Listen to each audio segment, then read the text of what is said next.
Hey guys, welcome to Deal Camp, and we're talking about offering memorandums, aka confidential information memorandums. It's basically a document that tells you about a business to see if you want to take a next step and start to really dig into a business that is for sale. So, we're going to dig into some information today and just give you an overview of what that process looks like, all the way from whenever you see a business on a website that you want to inquire about, all the way through what are the next steps after you have reviewed that document. So check it out.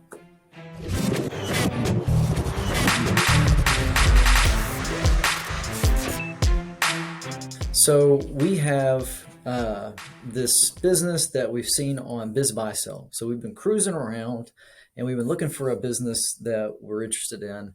And there's this outdoor equipment retailer that's for sale. And they've got, pretty decent looking cash flow, decent asking price here. Looks like it's about 3 times EBITDA or cash flow, and EBITDA is a little bit different. So it might be about 4 times. Okay, so looks like it's interesting. There's this beautiful looking man, Stuart Nance. And we're gonna enter our information in here and send Stuart Nance a message, and we're gonna get back a message from Stuart or somebody who works with them or a computer, and it says, "Hey, here's an NDA, and we want you to sign this NDA. And oh, by the way, will you tell us a little bit about yourself? How much money do you have? Can you buy a business that's this size?" Appreciate the fact that the brokers, their job is really to protect the seller. And so you're not going to get in trouble for submitting a bunch of inquiries about these different businesses. They know that you're looking. And so they want you to inquire about it if you're a serious buyer, but their job is to protect the seller.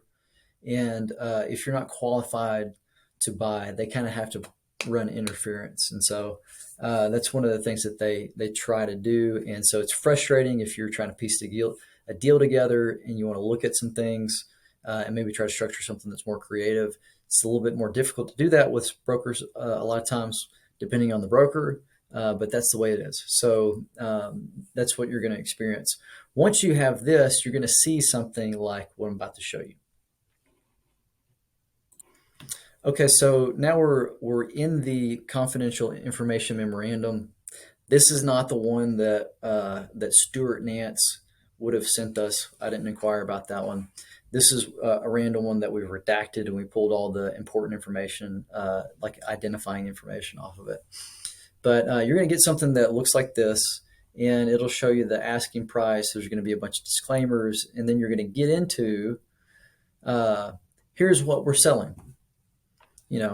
Like you want to know, what are you buying and how is this getting bought? So they're going to tell you about furniture, fixtures, and equipment, if there's real estate in it, if there's, they say goodwill, the name, phone number, non-compete agreements, website, all that kind of stuff.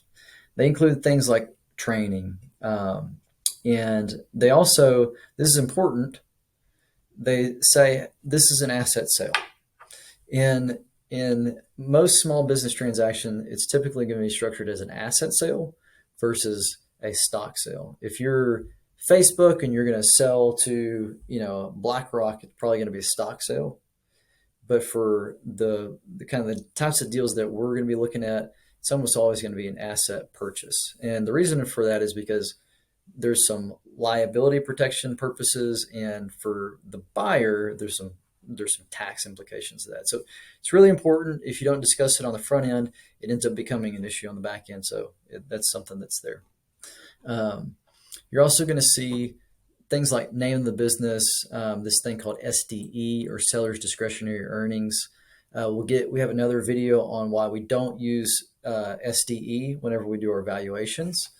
So check that out. It'll tell you the type of business, where it's located, some information about financial performance, and there might be just a general discussion about it. And it's going to give you an overview. That's what you're going to see first. And then the other thing that happens whenever you're buying a company is, if it's a physical business, not a website or something, then there's typically people in an office. And so whether or not the business owns the real estate is a really big question that you need to know, because if it has real estate that comes with it, your financing is different. If it doesn't, then we want to know that, hey, we can just take over the lease amount.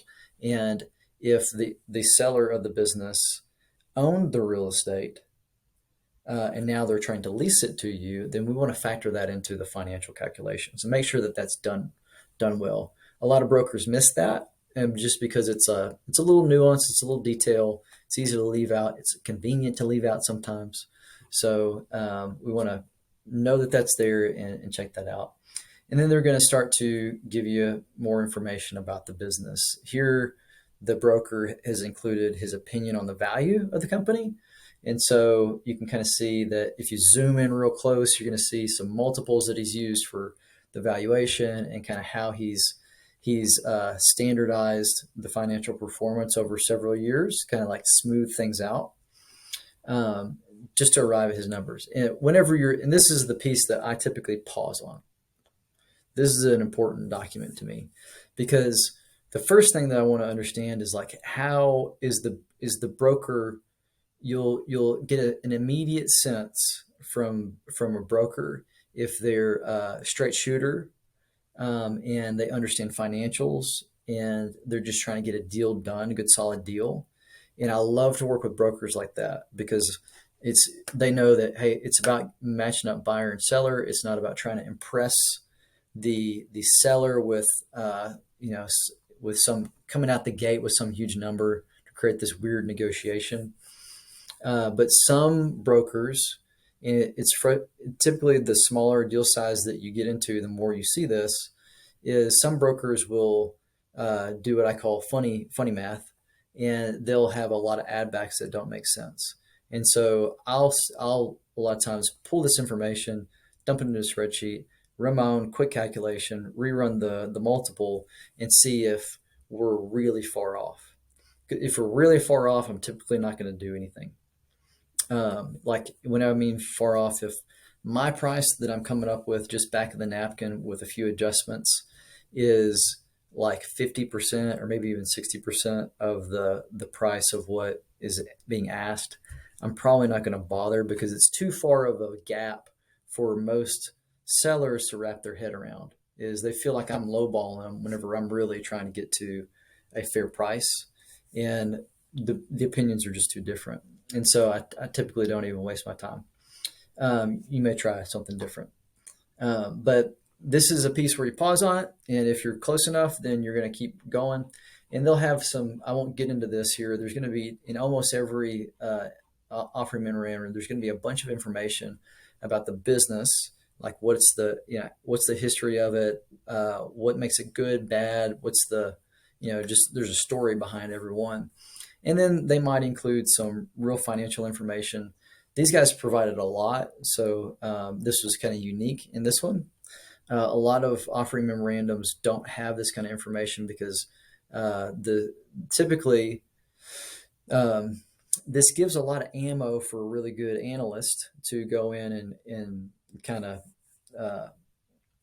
justify a different valuation. And so if somebody is a serious buyer, getting them into the funnel and kind of like pulling them in is something that a lot of brokers try to do, or not a lot of brokers, some brokers try to do.